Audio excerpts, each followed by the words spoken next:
بسم اللہ الرحمن الرحیم۔ السلام علیکم سامعین اکرام۔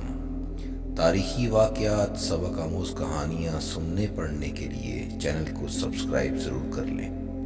غدار محل، نمک حرام دیوڑی۔ یہ محل جس کے کھنڈرات کی آپ تصویر دیکھ رہے ہیں، آج سے 300 سال پہلے انتہائی خوبصورت اور بہت بڑا محل ہوا کرتا تھا۔ لیکن جیسے ہی اس محل کا مالک مرا، اس کے بعد کسی نے اس محل میں آباد ہونے کی کوشش نہ کی۔ لوگوں کو اس محل سے شدید نفرت تھی، اور یہ نفرت ایسی تھی کہ 300 سال گزرنے کے بعد بھی اس نفرت میں کمی نہیں آ رہی، بلکہ اس سے نفرت کا اظہار لوگ پہلے سے بھی زیادہ شدت سے کرنے لگے۔ مثال کے طور پر، جب کوئی شخص اس محل کے قریب سے گزرتا ہے تو آج بھی اس کے اوپر تھوک کر جاتا ہے۔ حتیٰ کہ کچھ لوگ نفرت میں اس قدر انتہا پسندی کا مظاہرہ کرتے ہیں کہ اس کی دیواروں پر باقاعدہ جوتے مار جاتے ہیں۔ انسانوں کی تاریخ میں یہ پہلی عمارت ہے جس سے نفرت کی جاتی ہے، اور یہ بھی ایک تاریخی ریکارڈ ہے کہ کسی عمارت کو اس سے پہلے اتنا نفرت انگیز نام نہیں دیا گیا۔ اس کو اس ملک کی گورنمنٹ نے سرکاری طور پر غدار محل کا نام دے رکھا ہے۔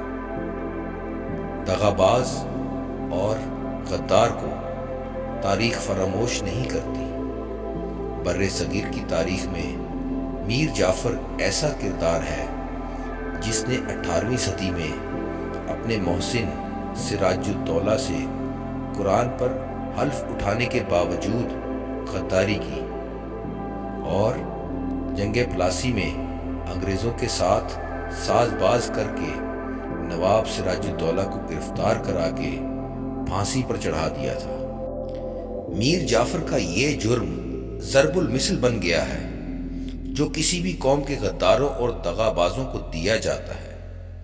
نواب سراج الدولہ کو جس جگہ پھانسی دی گئی، بعد ازاں اسی جگہ کو نمک حرام دیوڑی کا نام دیا گیا۔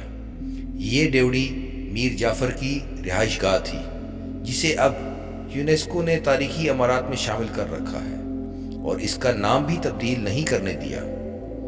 نواب سراج الدولہ 10 اپریل 1756 عیسوی کو بنگال اور اڑیسہ کا نیا نواب بنا۔ اس وقت نواب کی عمر 20 سال تھی جب اسے ان حالات میں مسند اقتدار پر بٹھایا گیا کہ انگریز اپنے قدم جمانے کی سازشیں کرتے چلے آ رہے تھے۔